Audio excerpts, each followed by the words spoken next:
All right, back to football. Last week, obviously, an off week for us. I got a chance to really work on a number of things that needed improvement within our team as many get an opportunity to look at that off week. And I think, earlier in the season, it wasn't really a recovery week for us as much as it was shore up some things offensively, defensively, and special teams. I thought we had a great week. Gave the guys the opportunity on Friday and Saturday to recovery, and then we were back at it with meetings and weight training yesterday. So now we get the opportunity to welcome Ole Miss into Tiger Stadium. Exciting matchup between two teams that are certainly familiar with themselves, and certainly a team that we have a great deal of respect for. Lane's done a great job there, and certainly a team that is prolific offensively and playing great defense right now. And I think that that's the biggest, I would say, if you look at their team last year to this year, they're just playing great defense, coupled with the weapons that they have on the offensive side of the ball. So we've got a great challenge in front of us. Jackson Dart, obviously we know about him as a 3-year starter now. Trey Harris, an outstanding wide receiver. Great depth at the running back position. And then defensively, I think they're tops in the country. One of the top teams in terms of sacks. Love the linebackers, Paul, Daughtery. And then, of course, Ivy, Nolan, Walter Nolan. I think we all know about him in terms of what he's been able to do in this league. Off the edge, Princely is a guy that really balances their pass rush. And then, in the backfield, Trey Amos is an outstanding corner right here from Louisiana. So it's a very talented football team and deserving of their national ranking. And, again, a great challenge for us. We're excited about it. We know where we're at in terms of the next 7 weeks. We have SEC opponents. Our team is, again, excited about the challenge of playing at home in Tiger Stadium.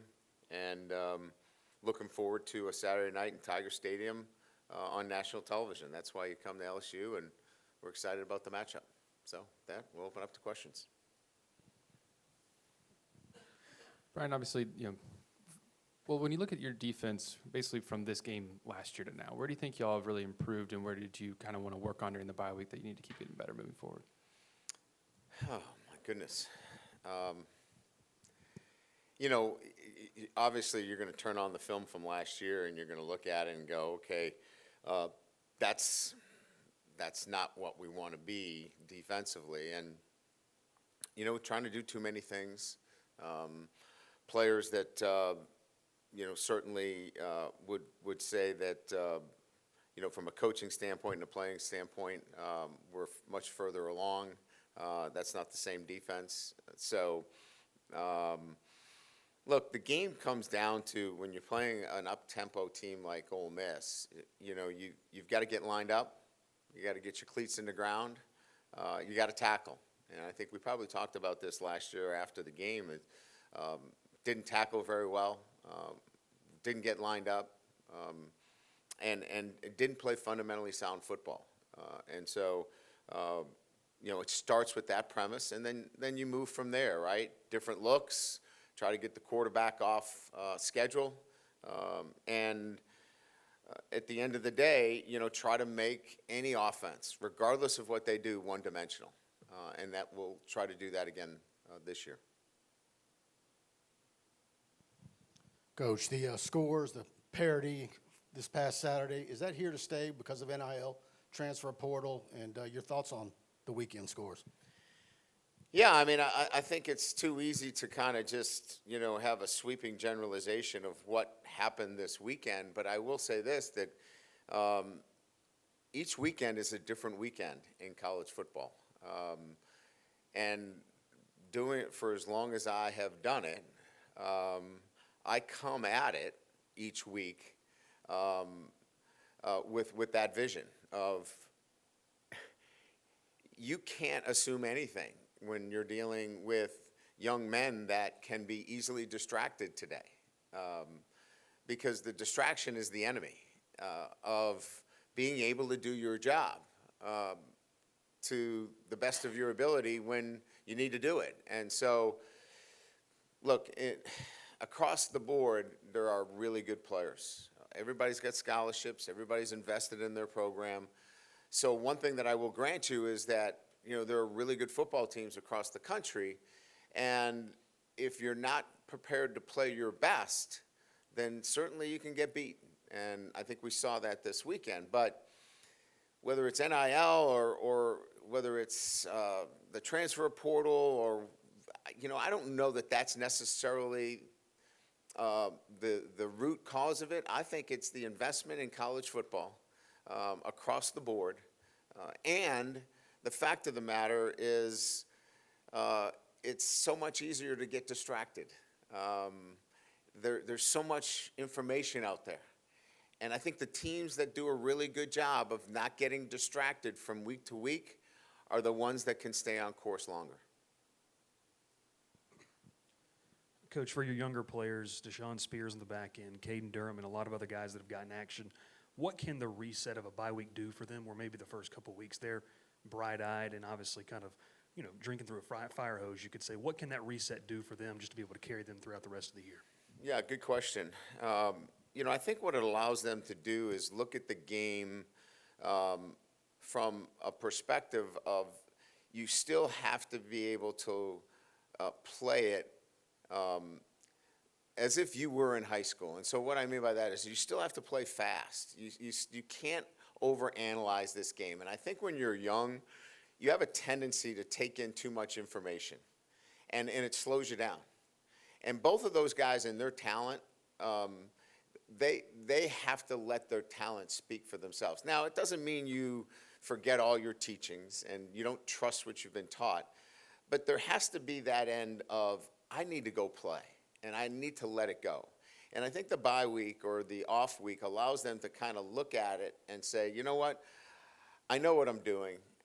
I've been coached. I have the technique down. Now I just need to let it go. And I think that that's the opportunity for them in the past week. Hey, Brian. Last year you said this was kind of an evaluation game, right? And Wilson's question, I would ask just the opposite side of the ball. What did you learn from that game offensively that you feel like better prepares you to take on a team or any team that could score as much as they do? You mean this game that we played last year against Ole Miss, what it told us? Yes, offensively. I think, if you look at that game in itself, I mean, we had a lead, late in the game and we didn't finish. I mean, that's how we felt in that game. We didn't finish that game off. We had an opportunity to close that game out, and we did not. We didn't make some plays late in the game that really could have put that game away. And I think that was kind of the disappointment we had. Look, when you play really good teams and you have the ball last, you need to finish opponents off. You need to control the ball. You need to be the last one with the football. Because when you have two prolific offenses and you have great offenses, you have really good quarterbacks, the team that's able to control it late in the game, to me, I think is the difference. And so I think when we look at it from our perspective is if we have the ball late in the game, we need to close out the game, whether it's running it, throwing it, whatever the case may be. Control the game at the end by closing it out. Are Caden, CJ, and Zai expected to practice this week? Yes. All three? Yes.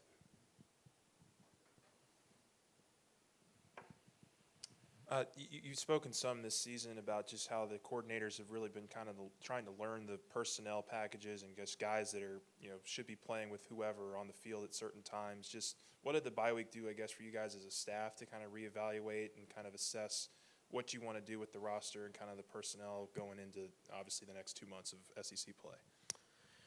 Yeah, I think, the first thing you do is an exhaustive self-scout, right? What are your tendencies? What tendencies do you need to break? what are you doing in the run game? What are you doing in the pass game? What are you doing relative to your fronts and coverages and pressures and third down? And so the first thing you're doing is an extensive self-scout. And are there any tendencies there that you can break? And are there things there that you're doing really well that you want to build on, or not so well that you need to, certainly work on in the bye week? Then it's the evaluation of, the body of work through those first 5 weeks. Who are the guys that have built that trust that you can put on the field? And so as you go into these 7 weeks of SEC opponents, those are the guys that you want on the field. So I think we've done, both from a technical and tactical standpoint, the work necessary, and then from a personnel standpoint, who are the guys that we want to put on the field? That's been really a lot of the work this past week. You've talked about the back end of your defense a little bit. Would you like to get into the personnel you said you were going to use last week to maybe try to find that group, that pairing that you like in the safety position specifically? Well, I think we found them. I think it now becomes, for us more than anything else, is what do those rotations look like? And I think I said this last week. I don't think anybody's in a position that they're going to play 70 plays, right? So, what do those rotations look like? Is it a first, second down rotation? Is it a third down? Is it a nickel dime? Is it a pass rush situation? Is it a short yardage? So it's really kind of delineating out who's on the field in what situations. And I think we've got a better understanding of that, and it's much more clear, moving forward. What's the best way to put this? Ole Miss has been at times slow getting off the field, especially on some situations defensively, and there really isn't any legislation that sort of bars them from doing that and slowing down the pace of the game. Do you think there should be a solution to fixing situations where teams don't want to sort of use the quote, I don't say injury excuse, but potential injury excuse to slow down opponents and keep that gamesmanship sort of situation? Yeah, the SEC has a policy regarding it. So there is a policy in place that was implemented by the commissioner relative to sportsmanship, and if there was any, faking of injuries in a deliberate fashion, that the SEC would take action on that. So I can leave that up to the SEC and let them evaluate that. Other than that, the officials shouldn't be involved in it. That's not their, purview. They've got to officiate a game. They can't decide who's injured or who's not injured. So I think that the SEC has a policy in place. They're evaluating it. They'll make a decision on that.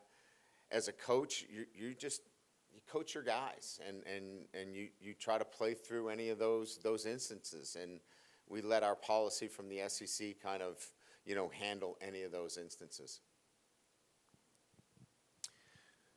I've heard people say when you play Ole Miss, you don't want to get into a shootout like you guys did last year. Is there a balance between possessing the football and, hey, taking our shots and utilizing our offensive weapons and playing the best offense we can?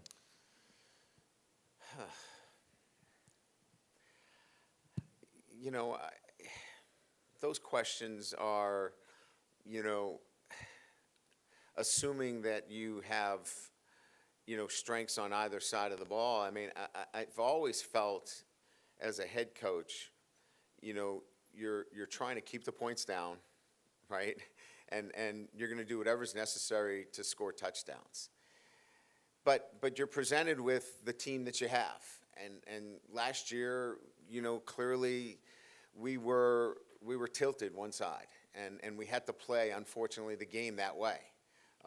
I didn't like it, but that's what we had. And so we were in a situation last year where we were trying to outscore, and it's not the right way to play. It was the only way to play. I think there's much more balance in our football team, and we don't want to play that way. We want to play good defense. We want to keep the points down, and we want to score appropriately. So if you're asking the question relative to how it fits, each and every week, we don't want it to be a shootout. We want to play the appropriate level of defense that allows us to run our offense, that protects and plays complementary football. And I think I've said this in so many times. I felt like at times we didn't play complementary football, and I want to be able to play complementary football where our offense complements our defense and vice versa. And I know this is the long answer to the question, but that's really what we're looking to do here at LSU. Yeah, Brian, do you feel like Kentucky kind of showed the blueprint on how to beat Ole Miss? I mean, ball control, and that seems to play into the strength of your offense. That's what you do best, is long drives and take time off the clock and score. Well, look, if you keep Jackson Dart, if you keep Trey Harris, if you keep that offense off the field, that is definitely part of the success that teams can and will have against an outstanding scheme. I mean, and a great play caller. Lane and Charlie do a great job, and they work together on that. But it's a really difficult offense. They have really good schemes. They're really sound and fundamental, and they take advantage of what you're doing. So clearly, if you can win that game of possession time, you are at a clear advantage. But you've got to score points too. You know, it can't be, you know, always, you know, just possession. You have to eventualize yourself in a sense of putting points on the board. So, yeah, you want to control the football, but you want to get into the end zone as many times as possible.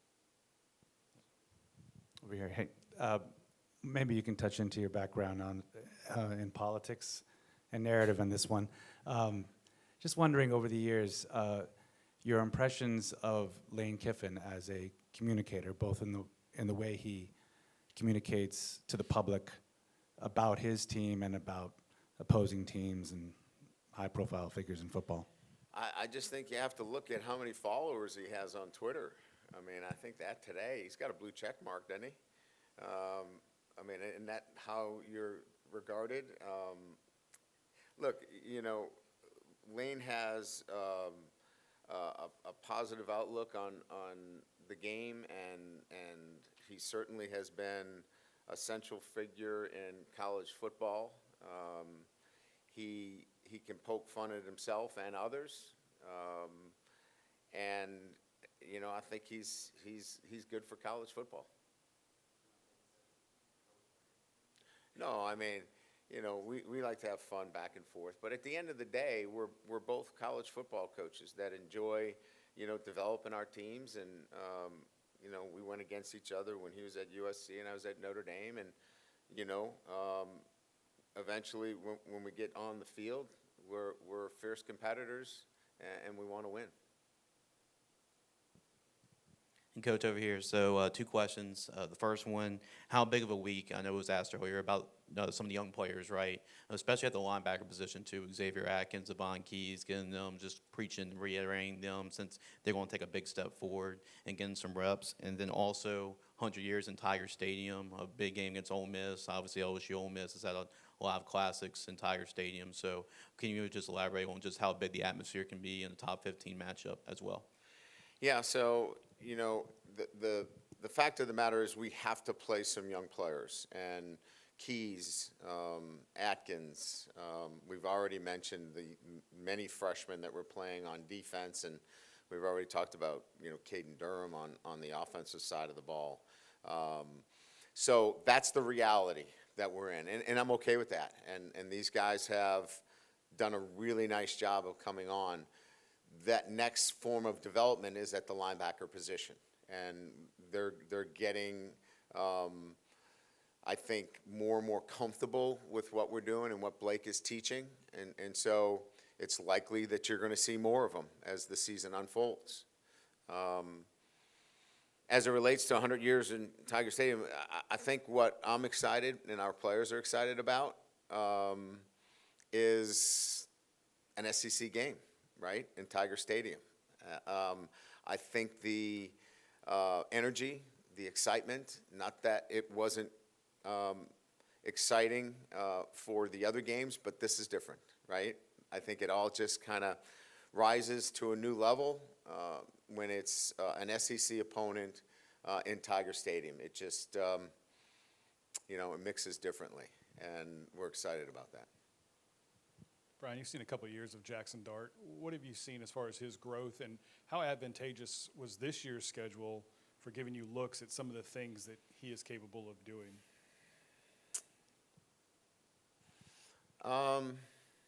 Well, let's start with Jackson Dart. I mean, just in his development, his toughness. I mean, he is, I saw him, as a true freshman at USC, and have seen his, physical and mental development, and, he's not afraid. I mean, he's fearless. And, it even seems when they need a big play, he's not afraid to tuck it and run, and even have his number called to run the football. I just think he's a tough kid, tough-minded. He's not afraid of the bright lights, and I think that's why when you talk about the really, really good football teams, they're going to have a quarterback he's not going to shrink when the moment is big, and that's Jackson Dart. The games that they played leading up, it would be the last couple of games, right? The first few games, you really couldn't tell. They were blowouts, and we saw more of the backup than we saw him. The last couple of games, you could see, is that what you were referring to? Oh, yeah. I mean, yeah, there's some similarities there. Certainly, South Carolina, there's some run game there from the quarterback in South Alabama. Again, I think that this is much more about his ability to get the ball out on a timely fashion and certainly distribute, and he'll do a great job there. Back to in January, what do you remember? What was your pitch to Blake Baker specifically, and what do you, within that sort of 48, 72-hour period, when did you feel like, okay, he's coming, we have our guy, because it was sort of a hectic few days there for him? Well, first of all, it's identifying the right fit, and I felt like he was the right fit for LSU. Familiar with LSU, what we were looking for in the SEC, the opponents that we played, the standards of LSU defense. So I think it was just evaluating the right fit at the right time, and then that process of negotiating and getting him here was really about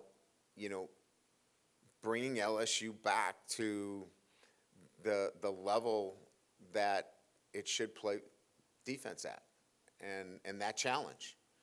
And so it was really about him wanting to accept that challenge, and so that was what was the pitch. We were certainly going to make it an attractive position for him, but it was restoring LSU to the kind of defense that many know that it should and hasn't played at. Well, first of all, I think the fit, with Cliff Kingsbury is an outstanding fit for him, and the kind of offense that they run. It's something that I think is seamless for him. It fits him very well. I would say that his work ethic continues to show. Not only is it outstanding here, it continues to be in the NFL. And I think his natural ability was real, right? It wasn't, he's a college, quarterback. He was a quarterback that could play at any level. His decision-making continues to be at a high level. His vision of the field, his ability to go through progressions, those are all things that we asked him to do here, and he's able to translate that at the next level. So it's been remarkable. I think everybody that's watching him is extremely impressed. I'm not surprised, but I will say it's a long season, and I think he's doing a great job running out of bounds and getting down, and I hope he continues to do that. But again, it's a long season, and he just needs to keep doing what he's doing because it's been incredible to watch. You talked about the defensive improvement from Ole Miss on the offset there. Just wondering if you could expand maybe on the front seven. I mean, it really looks like Perkins and Ivy and Walter Nolan, all those guys are having a lot of success of creating some havoc in the backfield. Just maybe expand on what you've seen from them. Well, I think, there's a couple of things there. I mean, certainly what I like about their defense is Paul and Daugherty. The two inside backers are really good. I mean, they do some really good things in terms of the front themselves. The Princely and Jared Ivey, they balance themselves out. Ivy's a lot like Savion. I mean, he's 275, 280 pounds. He's big and physical. Princely is more of a pass rusher, so you've got great balance there. And then you've got the big guys inside, and they've developed. I mean, they're better than they were last year. And so from a coaching standpoint, they've done a really good job of developing their players as well. This is not just, hey, we got them in the transfer portal and, they are who they are. They have developed them as well. So they're better football players across the board. So it's a really stout front. They move it around. They're active. It's a challenge, and they've made it a challenge for everybody they've played against. Defensively, how important is communication in a game like this when Ole Miss is just ready to snap the ball at a moment's notice? It's absolutely crucial. I mean, and a lot of it was, you saw us last year. We didn't get lined up in a number of instances. We had our nickel was the defensive end on a couple of plays. So we did not do a very good job of lining up and getting our cleats in the ground. I mentioned that earlier. We need to get set, and so. Sometimes that means, playing 11 guys, and this is what we're playing defensively, and let's just play. Don't get too complicated. Keep it simple. You know what? The old KISS theory, right? So, there's some of that, and then you'll have some time to do some other things, right? But we have to get back to playing against a team that plays up tempo. There are times that you just got to line up, and here we go. You're 11 against our 11. Let's block and let's tackle. Great. Thank you.